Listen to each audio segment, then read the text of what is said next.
Vien šypsenos Baltuosiuose rūmuose, kaip jau aptarėme, ministras pirmininkas Benjaminas Netanyahu ir prezidentas Donaldas Trumpas sėdi kartu ovaliajame kabinete prieš jų pirmąjį susitikimą akis į akį nuo bendros JAV pradžios – Izraelio operacijos prieš Irano režimą.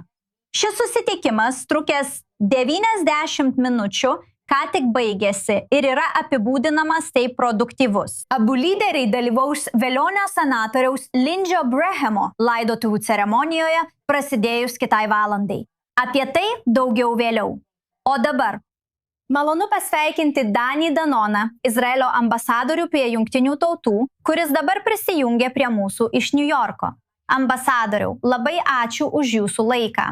Taigi, pradžioje šio susitikimo, remiantis nuotraukomis iš ovaliojo kabineto, atmosfera tikrai atrodė pozityvi. Tačiau taip pat žinome, kad už uždarų durų vyko rimtos diskusijos ir galbūt net buvo priimami svarbūs sprendimai. Visų pirma, Kokia jūsų nuomonė apie šio momento svarbą Izraelio ministrui pirmininkui?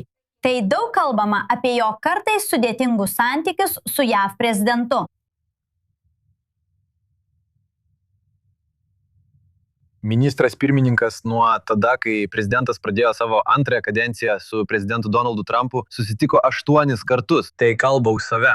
Žinote, pažįstu lyderių, kuriems net nepavyko susitikti su prezidentu nė karto. Tai parodo ryšio stiprumą, supratimą, kad mes esame kartu. Turime tos pačius tikslus, tas pačias iššūkius ir tuos pačius priešus. Ir mes esame už tai dėkingi. Premjeras atvyko tam, kad kalbėtų apie šios klausimus. Užtikrinti, kad mes esame suderinę poziciją su JAV ir galiu jums pasakyti, kad žinome, jog turime partnerį ir draugą Baltuosiuose rūmuose ir mes esame už tai dėkingi. Niekas nenorėtų klausti apie turinį, bet ar galite atskleisti ką nors apie pranešimus, kad Izraelis iš tiesų turi naujos žvalgybinės informacijos apie Irano branduolinę programą ir tarp nuogąstavimų, kad Iranas išnaudoja šį sąstingio laikotarpį, taip sakant, kad atkurtų savo branduolinius pajėgumus. Ką galite mums pasakyti? Taigi mes įrodėme savo žvalgybinius gebėjimus.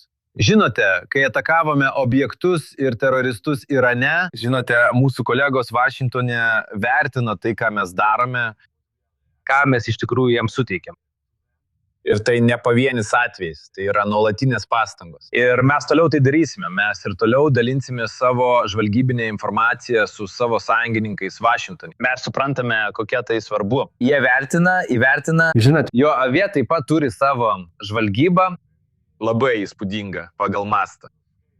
Bet kartais reikia tinkamo žmogaus tinkamoje vietoje, kad surinkti informaciją. Ir mes toliau dalinsimės tuo su JAV. Ar galima sakyti, ambasadorė, kad Izraelis yra patenkintas likdamas nuo šalyje, taip sakant, karinių požiūrių, kol ši įtampa tarp JAV ir Irano, o tam tikra prasme ir Persijos įlankos šalių vystosi? Mes žinome, kad jei prezidentas paprašytų Izraelio vėl įsitraukti, nėra abejonių, kad Izraelis tai padarytų.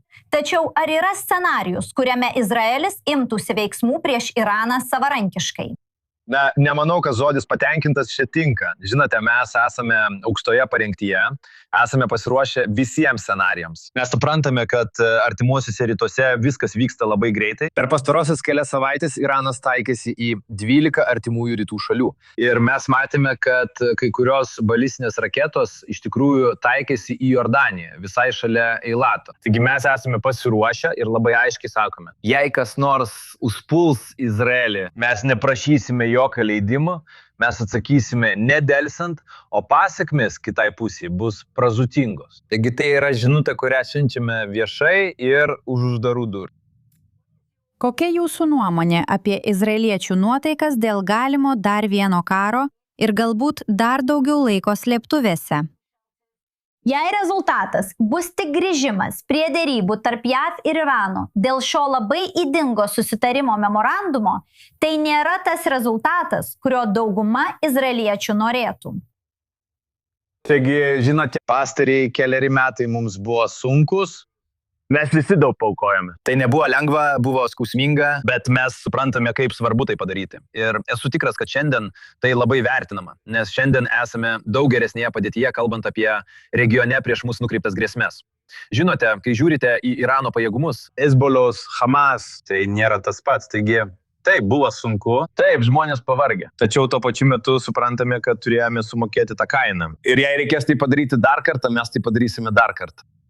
Žinote, nepaisant kainų ir jūsų aprašymų, mes suprantame, kad gyvename sudėtingoje kaiminystėje ir kartais turime parodyti savo raumenis ir parodyti savo pajėgumus. Kalbant apie sudėtingą kaiminystę, Iranas turi daug pasirinkimų. Jis gali laikyti sąsiaurį uždarytą, atrodo, kad jam tai patinka.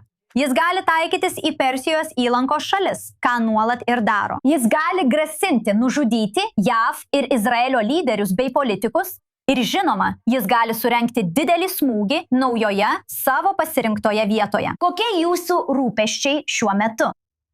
Na, mes turime daug dėl ko nerimauti, bet aš esu optimistiškas. Manau, turime pažvelgti į tai, ką pasiekime, į mūsų galimybės ir mes esame pasiruošę, mes esame pasirengę, turime gynybos sistemas, mes esame pasirengę ir žvalgybos požiūriu ir aš žinau, kad galime pasitikėti savo vaikinais ir merginomis Izraelio gynybos pajėgose. Žinote, mano dukra, mano sūnus, mes visi esame šios pastangos dalis. Ir mes didžiuojamės šią jauną kartą, kuri iš tikrųjų visiems izraeliečiams užtikrina geležinio kupolo apsaugą, kad jie galėtų gyventi saugiai, mėgautis vasarą. Žinote, ir nepaisant visų grėsmių ir iššūkių, ir tai aš sakau savo kolegoms, jei šiandien atvyktumėte į Tel Avivą, pamatysite, žinote, Izraelio grožį, veikiančią demokratiją ir esu tikras, kad tai tęsis. Labai trumpai, kokią žinutę šiuo metu norėtumėte perduoti Irano žmonėms? Karo pradžioje buvo užsiminta, kad karinės operacijos iš esmės galėtų sudaryti prielaidas tam tikram dalimam sukilimui. Dalimai naujam režimo pasikeitimui ateityje. Ir turiu omenyje tikrą režimo pasikeitimą. Kokią žinutę šiuo metu norėtumėte perduoti Irano žmonėms? Aš jiem pasakyčiau, kad šis režimas ilgai netruks. Tai tik laiko klausimas. Tai vyks.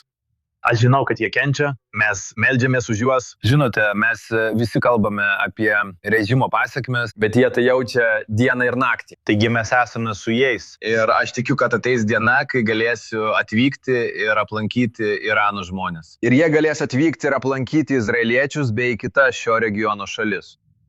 Tai tik laiko klausimas, kada atsikratysime šio režimo. Ambasadoriau Danny Danonai, tiesiogiai iš New Yorko, visada vertiname jūsų laiką. Labai ačiū, kad buvote su mumis laidoje The Rundown. Labai ačiū.